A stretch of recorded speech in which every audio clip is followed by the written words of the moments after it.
Hi, John. Elizabeth Smart, thanks for talking to us. Thanks for having me. And my first question for you is you have a documentary coming out and a movie based on your life and based on your life story and what happened to you. Can you tell me why 15 years after being taken captive, you're now deciding to tell your story?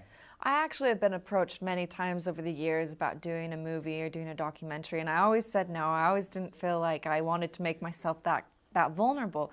But as I've gotten to this point in my life, I've been able to meet with so many survivors and so many other victims, and one of the most common themes that I've felt as I've met with them and talked with them is that they've always felt like somehow they've been blamed, somehow they've been at fault for what happened.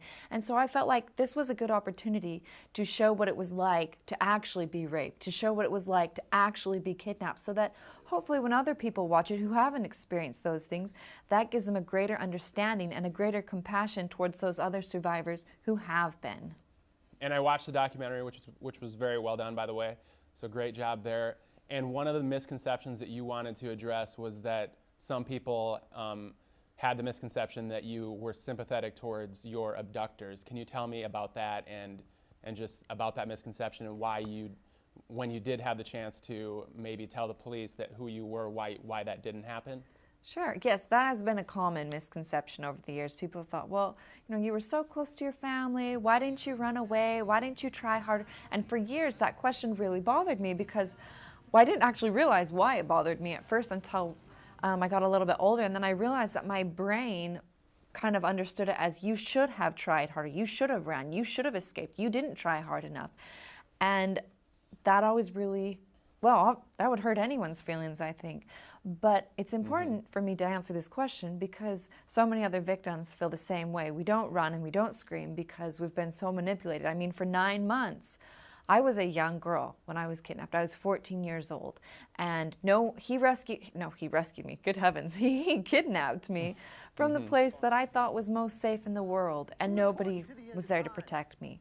He took me up into the mountains behind my home where he chained me up and raped me, and no one was there to protect me or stop him or rescue me. I mean, one of the biggest searches that's ever taken place for a missing child went on, and yet no one could find me. He told me every day for 9 months that if I ever did anything, if I ever said anything that he didn't want me to, he'd kill me. And if he didn't kill me, he'd kill my family. So not only did I feel that I was protecting myself, but I felt that I was protecting my family as well. And I didn't feel like I could risk harming them. So yes, when I was out in public, when police officers approached me, I did not immediately admit who I was because I felt like I was protecting myself. I felt like I was protecting my family. My captors, up until that point, they felt like they were invincible. Even after you were found, I think it took like 8 years or so to go to trial. It did take a long time. Yeah, and one of the things in the documentary that is talked about is by your father and some other people is that your testimony is one of the things that helped put them behind bars. But there was no footage of that. What was it that went on in that testimony when you gave your testimony? What is it that you said that helped to have justice be served? Well, I spent a lot of time up in the witness stand and being examined and cross-examined, and I talked about things that I had not talked about to anyone, things that weren't known, and that actually was ultimately what led to me writing my book, because although I did sit up there and talk about things that I had never talked about before, I felt like my story, what had happened to me, was so much more than just a bullet list of facts. And I wanted people to understand, what led up to it, what happened after. And so there was a lot that came out during the trial that had never come out before. And now in today's culture, just recently with Hollywood, it seems like there's a new allegation on a daily basis of somebody coming forward talking about their own abuse story. What do you think about the way that's been unfolding and the Me Too campaign? What do you think about that, and just does that give you hope for other people as well? I am a huge fan of the Me Too campaign.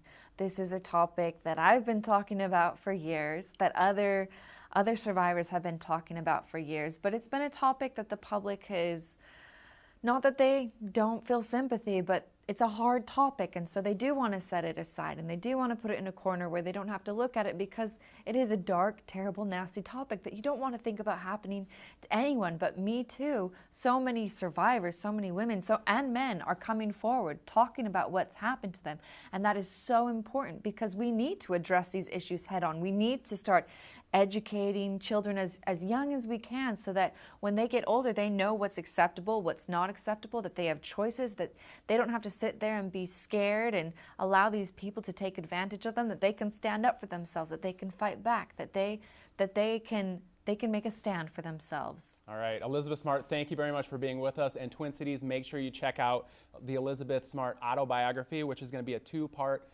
series, Sunday, November 12th and Monday, November 13th at 8 p.m. on A&E, and also the Lifetime movie, I Am Elizabeth Smart, which premieres November 18th at 7 p.m.